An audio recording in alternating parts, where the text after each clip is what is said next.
अस्सलाम वालेकुम dear friends, this is mister Saeed. Dear friends, आज हम आर्हेनियस एसिड बेस कंसेप्ट में आर्हेनियस बेस डिस्कस करेंगे, क्योंकि इससे पहले लेक्चर में हमने आर्हेनियस एसिड डिस्कस किया और आज हम आर्हेनियस बेस डिस्कस करेंगे।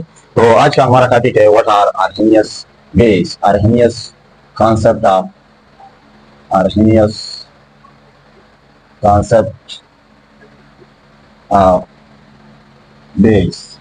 उसने कब डिस्कस किया था, ये कॉन्सेप्ट कब पेश किया था, ये ऑलरेडी हम पार्ट 1 में कर चुके हैं। आज हम डिस्कस करेंगे आर्हेनियस बेस। आर्हेनियस बेस क्या है? Dear friends, Arrhenius base are regarding to Arrhenius base वो केमिकल सब्सटेंस है, स्पीशीज है, the substance which can donate or tend to donate hydroxyl, और इसको हम कह सकते हैं हाइड्रोक्साइड आयन।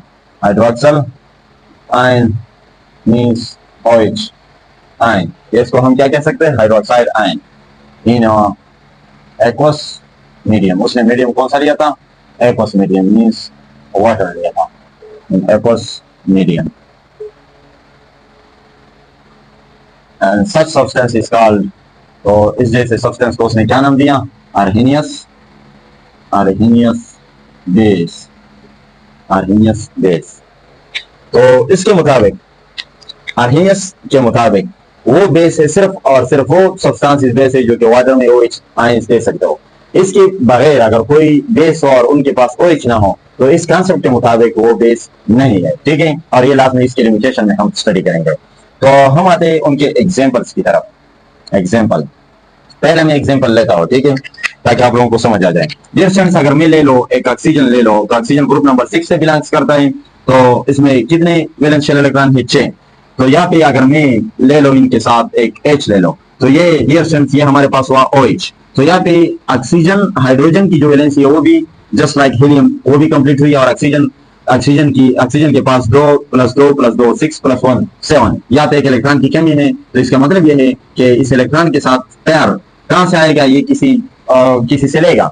तो यहाँ पे OH को जो यहाँ पे जो हम देखते हैं कि नेगेटिव है, -1 है, तो इसका मतलब ये है कि ये तो इलेक्ट्रॉन लेगा। यहाँ पे एक इलेक्ट्रॉन की कमी है, तो ये किसी मेटल से इलेक्ट्रॉन लेगा। अगर मैं पहले ग्रुप की बात कर लो, ग्रुप 1A एलिमेंट, ठीक है, ग्रुप 1A, तो ग्रुप 1A कितने इलेक्ट्रॉन दे सकते हैं? 1। अगर लिथियम में ले लो तो लिथियम के पास 3 है, वो नियरेस्ट नोबल गैस यानी हीलियम की तरह खुद को हीलियम की तरह बनाएगा। तो ये अगर ये एक इलेक्ट्रॉन दे दे किस चीज को? O को, तो O में यहाँ पे यानी OH में यहाँ पे ऑलरेडी ऑक्सीजन के पास 7 है, तो अगर यहाँ से भी एक इलेक्ट्रॉन आ जाए तो यहाँ पे 8 हो गए, और इस पे नेगेटिव चार्ज आएगा और इस पे +1 चार्ज आएगा। तो मेरे कहने का मतलब है डियर फ्रेंड्स कि आपने अगर पहले ग्रुप के हाइड्रोक्साइड लेने हैं, आर्हेनियस बेस बनाने हैं, तो 1:1 में 1:1 यानी एक OH को एक इलेक्ट्रॉन की जरूरत है, और पहला ग्रुप जो है वो सिर्फ एक इलेक्ट्रॉन दे सकता है। तो ये 1:1 में यानी lithium hydroxide LiOH, lithium hydroxide +1 -1। यहाँ पे लिथियम के नीचे सोडियम हाइड्रोक्साइड NaOH, यहाँ पे सोडियम के नीचे KOH, पोटेशियम हाइड्रोक्साइड, यहाँ पे हमारे पास है रुबिडियम हाइड्रोक्साइड, यहाँ पे हमारे पास है सीजियम हाइड्रोक्साइड। तो इस पे +1, इस पे -1, +1 -1, +1 -1। अब अगर मैं सेकंड ग्रुप की बात करूं तो डियर फ्रेंड्स आप लोगों को पता है कि ग्रुप 2A एलिमेंट्स जो है ये 2 इलेक्ट्रॉन देते हैं। अगर बेरिलियम की बात कर लो तो बेरिलियम के पास 4 इलेक्ट्रॉन है, ये 2 देगा। अगर एक दे दे तो ये लिथियम की तरह हो जाएगा। अगर 2 दे दे तो फिर इसकी जो वैलेंस शेल इलेक्ट्रॉन है उसके पास फिर 2 रह जाएंगे, जस्ट लाइक वो स्टेबल हो जाएगा लिथियम की तरह। मैग्नीशियम की अगर हम बात कर ले तो उनके पास 12 है, तो वो 2 देगा। क्यों? क्योंकि वो नियान की तरह, उनके नजदीक नियान है, नियान की तरह उसको स्टेबलाइज करेगा, 10 इलेक्ट्रॉन टोटल अपने पास रखेगा। तो यहाँ पे अगर हम ले लें सेकंड ग्रुप एलिमेंट्स यानी B, तो ये 2 इलेक्ट्रॉन देता है, लेकिन ये OH कहता है कि मुझे एक इलेक्ट्रॉन की जरूरत है। तो यहाँ पे दूसरे यानी पहले ग्रुप के साथ एक पहले ग्रुप का मेटल और एक OH, सिंगल OH, लेकिन यहाँ पे 2 OH आएंगे। क्यों? क्योंकि एक OH तो एक इलेक्ट्रॉन एक्सेप्ट कर रहा है, तो दूसरे इलेक्ट्रॉन को दूसरा OH लेगा। तो इसका मतलब यह है कि अगर हम सेकंड ग्रुप की ले लें आर्हेनियस बेस, तो BeOH, ये गलत है, ठीक है। बेरिलियम हाइड्रोक्साइड ये गलत है, बेरिलियम हाइड्रोक्साइड इस तरह होगा, इसको बेरिलियम हाइड्रोक्साइड और बेरिलियम डाई हाइड्रोक्साइड कह सकते हैं। इसी तरह मैग्नीशियम सेकंड ग्रुप से बिलोंग करता है, तो इसके साथ दो OH आएंगे, magnesium di hydroxide, calcium di hydroxide, calcium di hydroxide. इसी तरह strontium di hydroxide, strontium di hydroxide. इसी तरह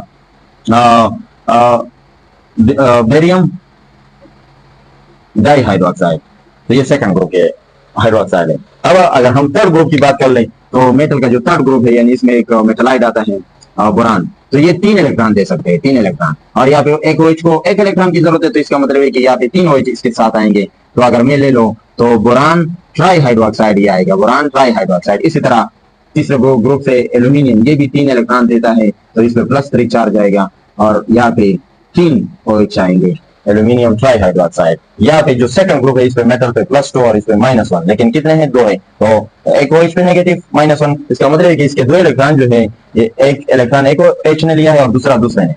तो ये हो गए हमारे पास हाइड्रोक्साइड, यानी हाइड्रोक्साइड कंटेनिंग कंपाउंड हो गए, ठीक है।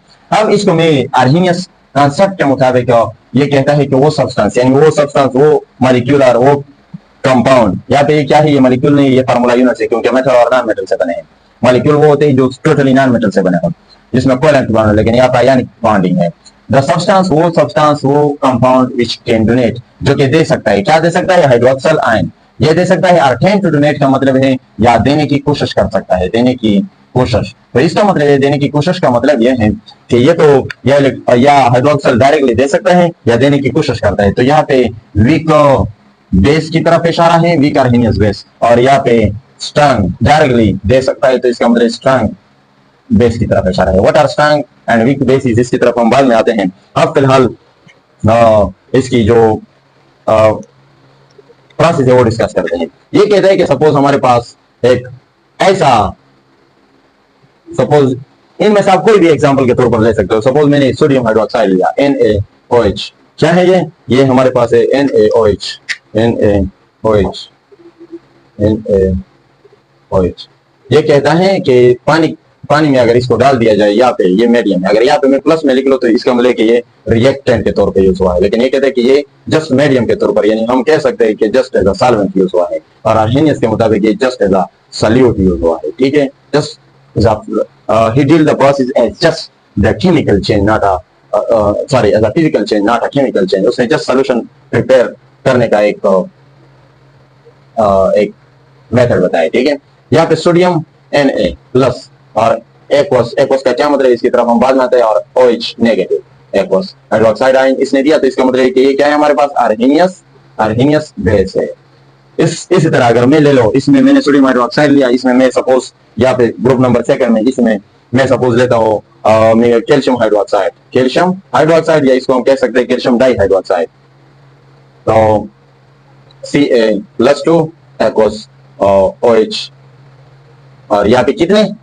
2 OH देंगे, 2 OH और एक्वस, इसका मतलब है कि इसने वाटर जो मॉलिक्यूल जो वो सराउंड कर चुके हैं इस इन आयंस को। यहाँ पे मैं एग्जांपल लेता हूँ एल्यूमिनियम ट्राई हाइड्रोक्साइड की, यहाँ पे H2 मीडियम है, एल्यूमिनियम ट्राई हाइड्रोक्साइड की। तो अगर एल्यूमिनियम को मैं ले लो H2, तो यहाँ पे हमारे पास आएगा Al+3 aqueous plus OH3 aqueous, ठीक है।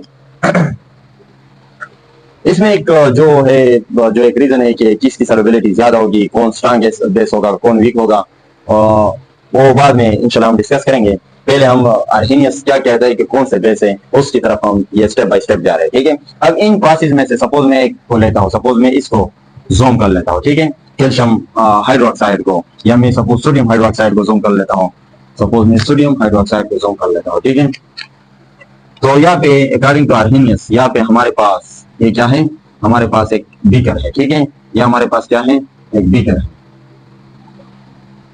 और इस बीकर में हमारे पास सपोज वाटर, इसमें क्या है? According to Arrhenius water as a medium use हुआ है, water as a medium use हुआ है। यहाँ पे क्या है? वाटर है, यहाँ पे वाटर है।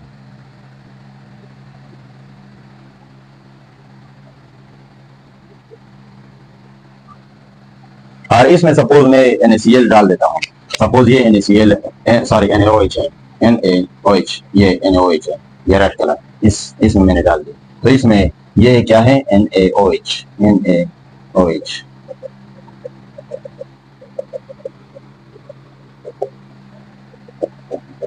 ये इसमें क्या है? ये राइट NaOH है, ये इसमें NaOH इस तरह पड़े हैं, ठीक है।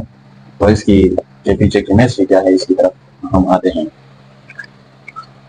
तो यहाँ पे लिखे एक्वस। तो एक्वस आप लोग ऑलरेडी सॉल्यूशन चैप्टर में पढ़ चुके होंगे कि इसको हम कहते हैं सॉल्वेशन प्रोसेस, जहाँ पे हम एक लिख लेते हैं, यानी एक्वस सॉल्यूशन में जो जब वाटर के मॉलिक्यूल, जब सॉल्वेंट के मॉलिक्यूल्स, सॉल्यूट के मॉलिक्यूल्स का घेरा ले लें। सपोज जब हम NaOH को डाल देते हैं वाटर में, तो अकॉर्डिंग टू आर्हीनियस ये आयंस में डिसोसिएट हो जाते हैं। सपोज मैं यहाँ पे Na+ लिख लेता हूँ, यहाँ पे मैं दूसरा लिख लेता हूँ OH नेगेटिव। यहाँ पे सपोज यहाँ पे जब मैं इसको डाल देता हूँ तो ये कोफिशिएंट 1, इसका मतलब ये नहीं है कि सिर्फ मैंने एक NaOH डाल दिया, सिर्फ एक जरा। इसका मतलब है कि मैंने सपोज कोफिशिएंट क्या रिप्रेजेंट करता है? मोल रिप्रेजेंट करता है, मोल। ये क्या है? 1 मोल है। तो 1 मोल किस चीज के बराबर है? 1 मोल बराबर है 6.023 × 10⁻23 NaOH पार्टिकल्स। इतने पार्टिकल्स होते हैं एक मोल में। तो ये सारे पार्टिकल्स यहाँ पे मौजूद है। यहाँ पे ये एक कैटायन, सोडियम कैटायन, ये दूसरा हाइड्रोक्साइड आयन, ये दूसरा क्या है? Na+ कैटायन, यहाँ पे कोई और हाइड्रोक्साइड मौजूद है सपोज, वगैरह वगैरह। हम अब आते हैं, सपोज मैं ये अब वाटर को लेता हूँ। तो AQ का मतलब है कि यहाँ पे वाटर का जो नेगेटिव पार्ट है यानी ऑक्सीजन, ये इसका घेरा कर लेता है, ठीक है। घेरा ले लेता है Na+ का, यानी वाटर का जो नेगेटिव पोर्शन है, और वाटर का जो पॉजिटिव पोर्शन है यानी हाइड्रोजन पोर्शन, वो हाइड्रोक्सल आयन की तरफ अरेंज हो जाता है, ठीक है। तो इसको कहते हैं AQ, इसको कहते हैं AQ कि जो कैटायन है वो वाटर की जो नेगेटिव पोर्शन है ऑक्सीजन, ये गिर लेता है, यानी कैटायंस गिर लेता है कौन? ऑक्सीजन का नेगेटिव पोर्शन, सॉरी वाटर का नेगेटिव पोर्शन ऑक्सीजन, और जो पॉजिटिव पोर्शन है वाटर का वो हाइड्रोक्साइड आयन को गिर लेता है इसी तरह, ठीक है, हर तरफ से। तो इसको हम कहते हैं, हम नहीं सॉरी आर्हीनियस इसको कहता है कि क्या एक्वस है, AQ है, ये सॉल्वेशन प्रोसेस हुआ है, ठीक है। यहाँ पे सपोज इस तरह अरेंज हुआ है, यहाँ पे H+ हर तरफ से, यहाँ पे इसका भी गिरा लिया हुआ है इस चीज ने, दूसरे वाटर मॉलिक्यूल्स ने। तो इसको हम कहते हैं, इनको हम कहते हैं, इसको ये हम इसको नाम देते हैं कि Na+, और ये जो गिरा लिया हुआ है इसको हम AQ से रिप्रेजेंट करते हैं, वाटर ने इसको गिर लिया है। तो आर्हीनियस के मुताबिक इसने वाटर में ये NaOH जब हमने डाल दिया तो इनके दरमियान यानी सोडियम और हाइड्रोक्साइड जो है ये आपस में एक दूसरे से क्या हुए? सेपरेट हुए। तो ये सेपरेट हुआ, यहाँ पे ये और है, ये सेपरेट हुआ, वाटर के दरमियान ये डिसोसिएट हुए। तो इसने NaOH ने क्या दिया? हाइड्रोक्साइड आयन दिया। तो इसका मतलब है कि आर्हीनियस कहता है कि अगर हाइड्रोक्साइड आयन देता है तो फिर ये क्या है? ये बेस है हमारे पास, ठीक है।